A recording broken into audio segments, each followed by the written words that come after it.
Hello everyone, Radhe Radhe. Welcome back to study with Kunti ma'am. मैं हूं आपकी कुंती मैम और आज हम पढ़ने वाले हैं एक बहुत ही इम्पोर्टेंट टॉपिक, तो जिसे हम बिल्कुल आसान भाषा में समझेंगे। तो चलिए बिना समय गवाए शुरू करते हैं आज की अपनी पढ़ाई। और वो हम लोग पढ़ने वाले हैं एक खोटा साहित्यकार के बारे में। और खोटा साहित्यकार का नाम है, उनका नाम क्या है, विश्वनाथ नागर जी। अब इनके हम लोग जीवन परिचय के बारे में जानेंगे कि इनका जन्म कहाँ हुआ था, इनके माता पिता का नाम क्या था, इनकी रचनाएं क्या है, वो सभी हम लोग क्या करेंगे, डिटेल में एक्सप्लेन करेंगे। तो स्टार्ट करते हैं व्यक्तिगत परिचय। पहला की जन्म तिथि, इनका जन्म कब हुआ था, तो 7 जनवरी 1939 ईस्वी को। अरे साधारण किसान परिवार में इनका जन्म हुआ था। यानी इनके फैमिली बैकग्राउंड पहले से बेटर नहीं थे, नॉर्मल जीवन जीते थे। फिर है देहांत, इनका मृत्यु कब हो गया, तो 15 मार्च 2025 ईस्वी को। कब हुआ, 15 मार्च 2025 में हुआ है। और कब हुआ है, होली के दिन में इनका मृत्यु हुआ है। पता कब है, यानी इनका क्या है एड्रेस, तो गाँव जो है वो क्या है, भूदा, और जिला धनबाद है। पिताजी का नाम जादू रवानी, माँ का नाम फूलमणि देवी। शिक्षा इंटर तक की पढ़ाई किए हैं। और वृत्ति, इनका पेशा क्या है, किसान है। साहित्यिक प्रवृत्ति क्या है, छायावाद, आत्मनिष्ठ भाव अभिव्यक्ति है। उसके बाद नागर जी की प्रमुख कृतियाँ, इनकी प्रमुख कृतियाँ के बारे में जानेंगे कि क्या इनकी कृतियाँ हैं। तो इनका है रांगा लाठी, जो 1961 से 1969 तक की कविताओं का संग्रह है। फिर है दिंडल पाता, तो ये कविता संग्रह है। फिर है सुलक्षाएँ, महाभारत के प्रमुख पात्र कर्ण के जीवन पर आधारित जो है एक खंड काव्य है सुलक्षाएँ।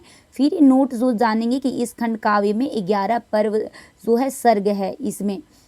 फिर एक ख़याम के मधुर गीत, एक इनका है, तो यही है विश्वनाथ नागर जी का ख़याम के मधुर गीत। इसमें ख़याम की रुबाइयों का खोटा अनुवाद किया गया है।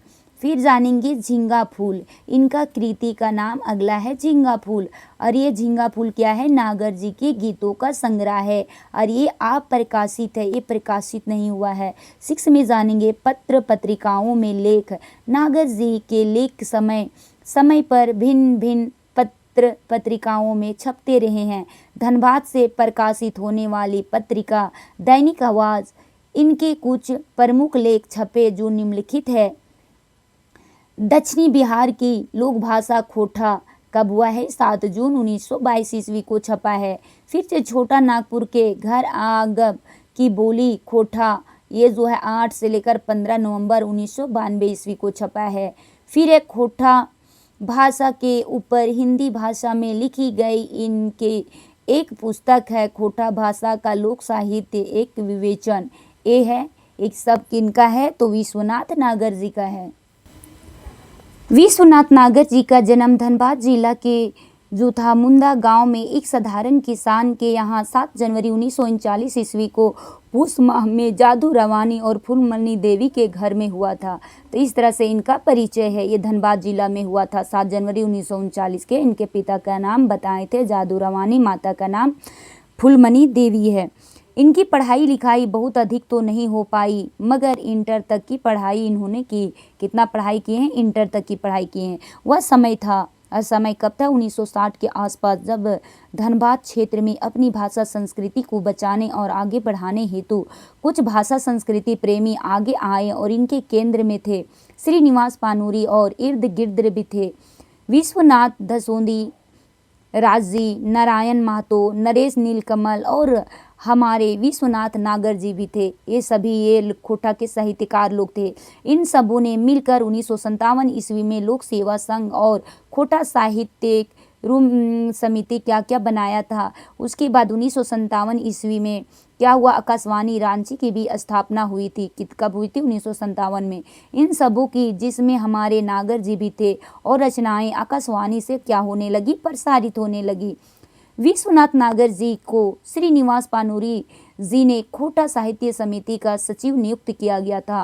और विश्वनाथ नागर जी को क्या किया गया था, खोटा समिति का सचिव को नियुक्त किया गया था, ये भी याद रखिएगा।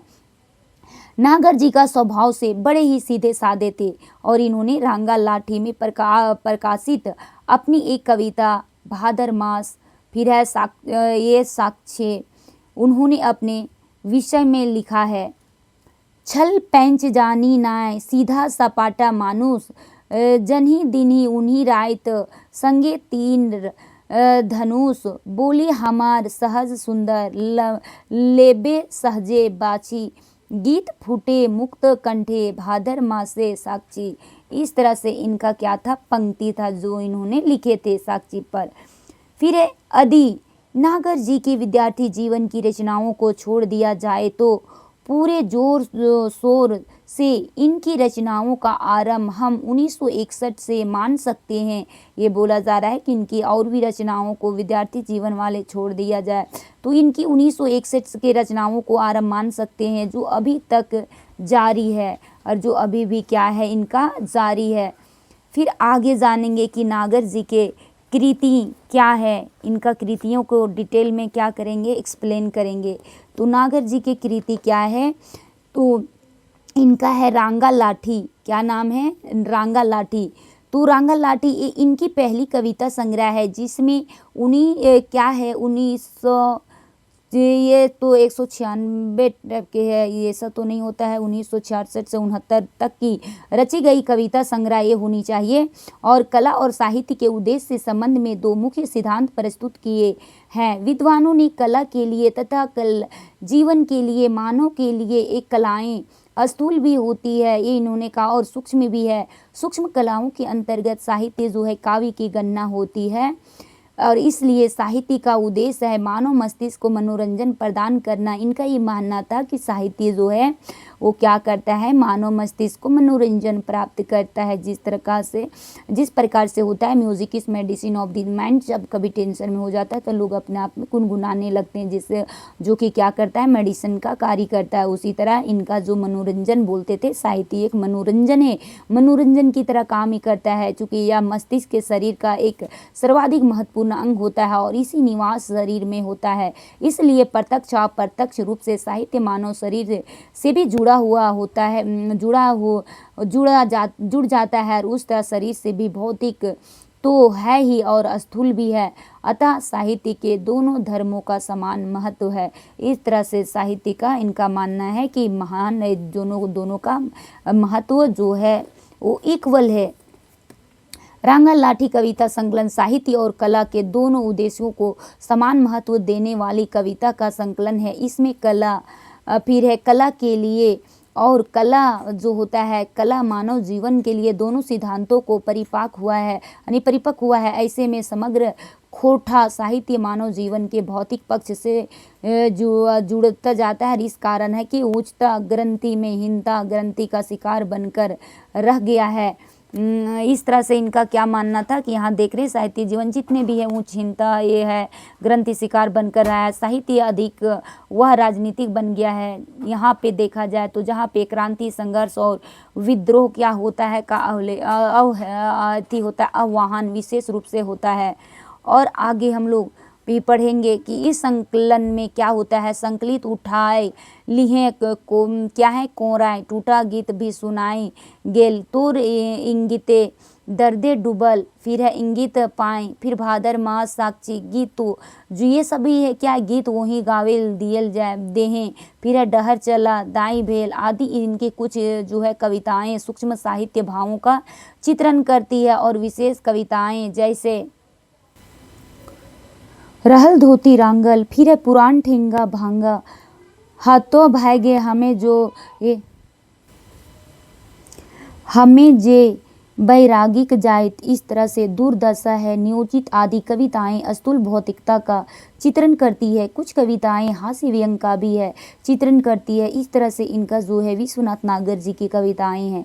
कुछ अन्य प्रकार की भी कविताएं हैं। इस प्रकार का जो काव्य है वो सूक्ष्मता, उपयोगिता, स्थूलता सभी के भावों को चित्रित करता है। यहाँ एक संतुलित काव्य है। फिर सुलग साय, यह एक उच्च कोटि का काव्य रचना है और खंड काव्य इसकी भूमिका में नागर जी ने लिखा है। अभी सुलग साय के बारे में देखेंगे कि इनकी भूमिका में नागर जी क्या लिखे। फिर कर्ण कथा की प्रासंगिकता के प्रति में इतना ही कहूँगा कि कर्ण भारत के अंग जनपद का राजा था। उसी समकालीन राजधानी वर्तमान में भागलपुर की चंपा नगरी या चंपापुरी थी और गुरुग्राम या तो कर्णग्राम भी थी। इस तरह से झारखंड के इतिहास पुरुष के रूप में मैंने कर्ण को पाया है। इस तरह से सुलक्षणा में कर्ण के बारे में इन्होंने एक्सप्लेन किया है। विश्वनाथ प्रसाद नागर, और इनका नाम जो है विश्वनाथ प्रसाद नागर द्वारा प्रणीत रचना सुलक्षणा एक खंड काव्य है। अब देखा जाए तो इनका नाम भी क्या होगा, विश्वनाथ प्रसाद नागर भी है। और सुलक्षणा शब्द से शाब्दिक अर्थ है अग्निपुत्र। इनका नाम क्या है, क्या है सुलक्षणा का अर्थ क्या होता है, अग्निपुत्र या तो गुदड़ी का लाल व ज्योति पुंज है जो किसी परिवार या तो समाज, राष्ट्र या राष्ट्रीयता को प्रकाशित करे। ये इस तरह से सुलक्षणा का जो होता है अर्थ होता है अग्निपुत्र होगा, गुदड़ी के लाल भी होगा, वह ज्योति पुंज है जो किसी भी परिवार के लिए है। तो ये सभी जो होता है इसका अर्थ होता है। यह रचना महारथी कर्ण के जीवन पर आधारित है। नागर जी की इस रचना में युग की पीड़ा, कसक, टीस की अभिव्यक्ति हुई है और व्याकरण में राधे और इनका क्या क्या नाम है, व्याकरण नाम है, राधे नाम है, वसुसेन, वृष, प्रतिशूर्य से, ये सभी से नाम है कर्ण के लिए। ये जितने भी नामों का वर्णन किए ये सभी नाम किन के लिए प्रयोग होते हैं, तो कर्ण के लिए ये सब नाम यूज होता है। खोटा में इसी कर्ण को सुलक्षणा कहा गया है और खोटा में ये कर्ण जो महाभारत के एक पात्र में आया है उन्हीं को सुलक्षणा कहा गया है। सुलक्षणा जो होता है जननायक था, वह प्रजा जनों का ज्ञाता हित साधक था क्योंकि वह अंग जनपद का प्रतिनिधि भी था, वह दानी था। और हम लोग देखे हैं कि जो महाभारत के पात्र कर्ण का है तो उसमें वो जो कर्ण था वो बड़ा ही दानी था। जो भी लोग उनसे मांगते थे वो क्या किया करते थे, तो देते थे। और व्रती भी था, भीष्म प्रतिज्ञत भी था, पुनि के रथ की सवारी करने वाला था। वो बड़ा ही क्या था, यानी जो अपना बोलते थे वो बातों को पूरी करने वाले थे, अपना प्रतिज्ञा को पूरा करने वाले व्यक्ति थे कर्ण। वह महाबली भी था, वो बड़ा ही क्या था, योद्धा भी था, वह महान धनुधर भी था, किंतु समाज के उपेक्षा का शिकार था। इतना इनके गुण होते हुए भी ले क्या थे, समाज का उपेक्षा का शिकार था, इन्हें लोग अवहेलना करते थे। अधिरथ के घर पर पाले पोसे जाने के कारण उसे सुतपुत्र कहा गया। अधिरथ जो है एक निसंतान दंपति दोनों थे, तो उसी के कारण इन्हें सुतपुत्र कहा गया। कुंती के गर्भ से उत्पन्न सूर्यपुत्र कर्ण जीवन पर्यंत उपेक्षा एवं तिरस्कार का दंश झेलता रहा। और ये एक जो कहानी बताए हैं, ये जो इनका जो महाभारत के एक पात्र हैं, और ये कुंती जब थी छोटी ही, जिस समय इनका शादी भी नहीं हुआ था, उसी समय ये सूर्य देवता के वरदान से ये प्राप्त हुए थे। लेकिन ये समाज लोकलाज के शर्म से ये क्या किए थे, उन्हें बक्से में बंद करके नदी में प्रवाहित कर दिए थे।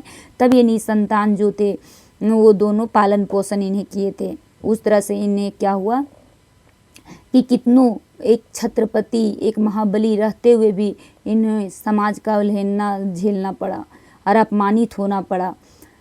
कर्ण ने अपने जीवन के काल में अपने ही अंदर घुटता टूटता और अपमान का विष पीता रहा। बहुत टैलेंटेड होते हुए भी ये सभी ये चीज़ों को अंदर अंदर ही क्या रहा, घुटता रहा, क्योंकि सब कुछ जानते हुए भी वह अपना परिचय नहीं दे पाया। और सुलक साई खंड, इस तरह से ये क्या है, विश्वनाथ नागर जी लिखे काव्य में उसी उपेक्षित, तिरस्कृत, ऊर्ध्वभाषल और उचित कर्ण के नायक बनाया गया है।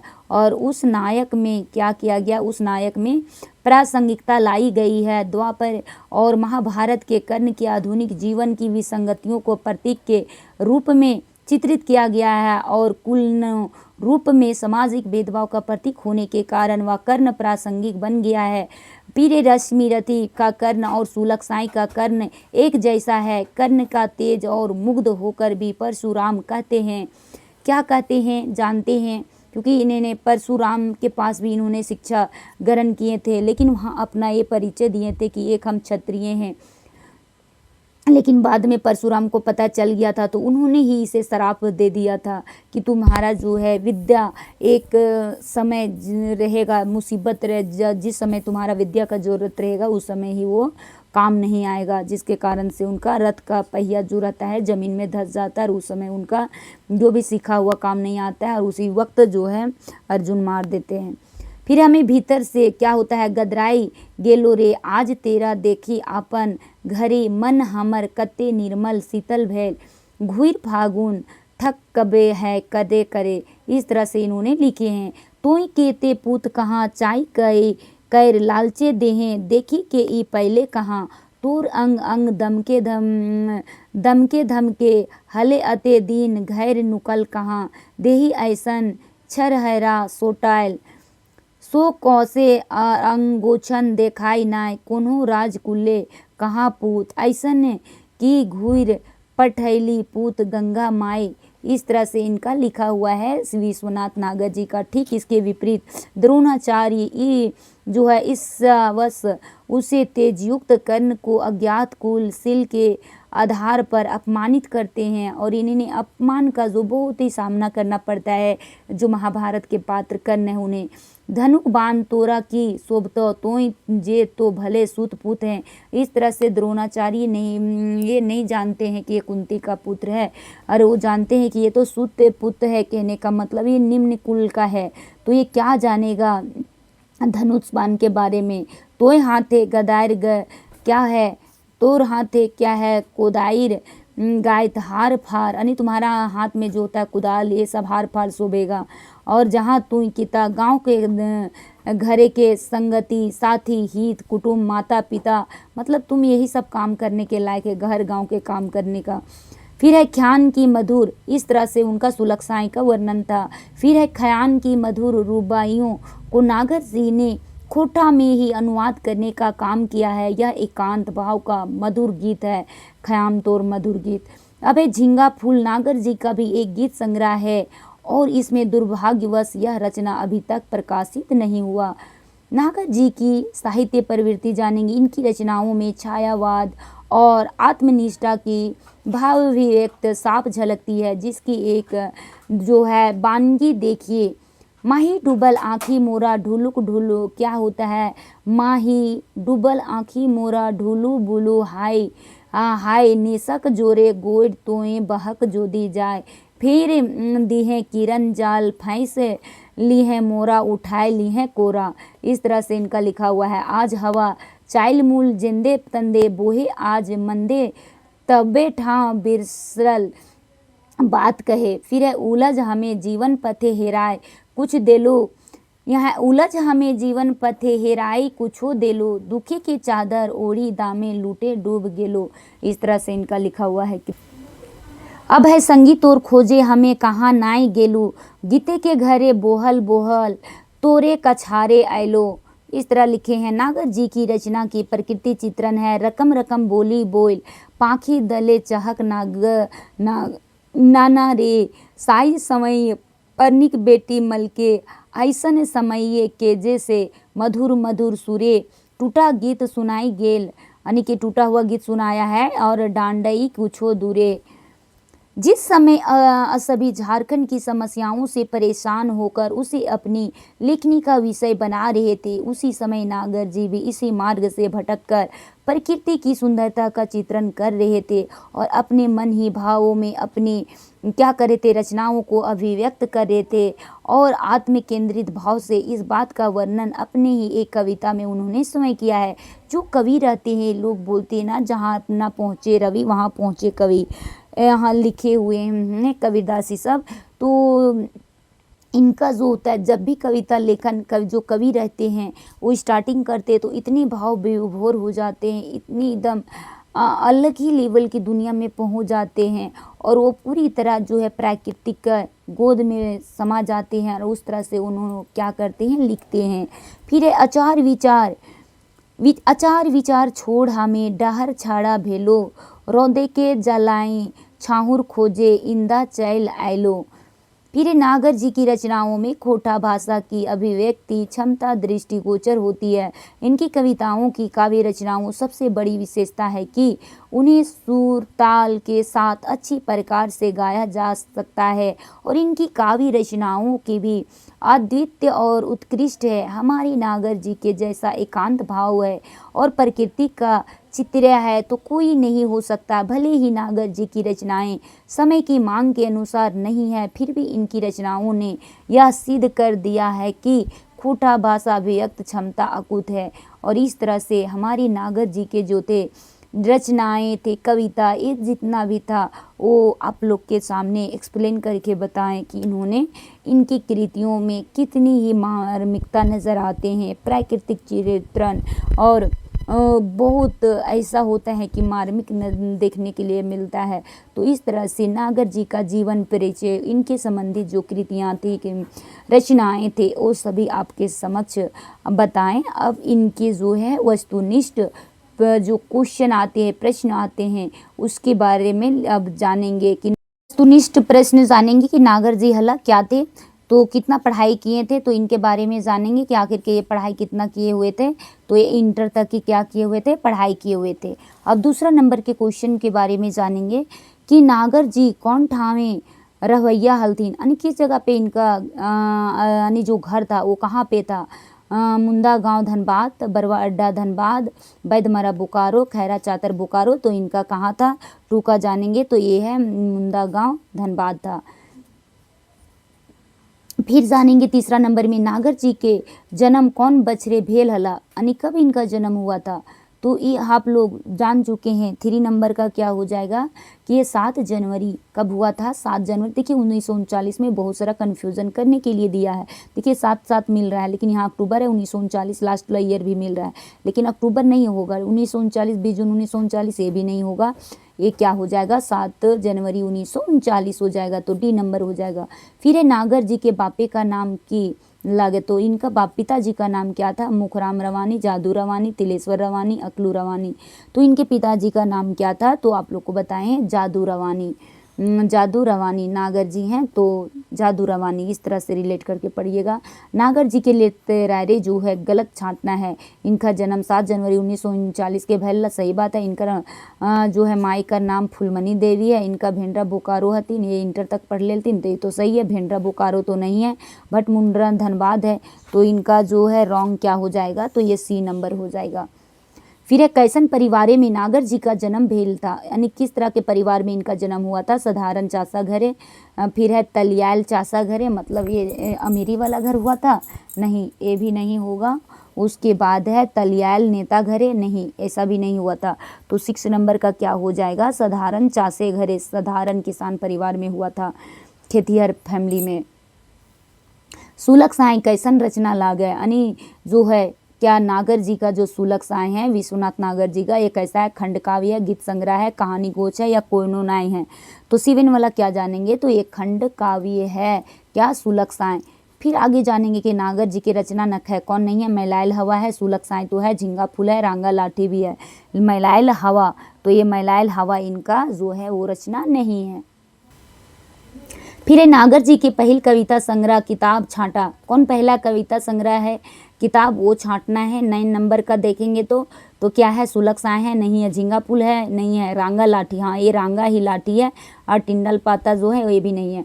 अब 10 नंबर क्वेश्चन जानेंगे कि नागर जी कौन रचना खोटा उल्था लागे, कौन सा खोटा उल्था है ये नागर जी का, वो जानेंगे। तो रांगा लाठी है, सुलग साय है, फिर है ख्याम के मधुर गीत, तो यही है ख्याम, तो श्याम लिख दिया है, यही है मधुर गीत।